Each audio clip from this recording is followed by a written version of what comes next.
সতীর দেহ থেকে সংবাদ পেয়ে ক্রোধে উন্মত্ত শিব নিজ অনুগামীদের নিয়ে দক্ষ যজ্ঞ করেন লণ্ডভণ্ড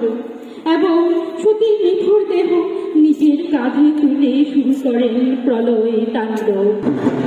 সুলোপানে শুনিল ভাই মহাদেবে পাইল ত্রিশূল লইয়া আসিল মহাদেব হে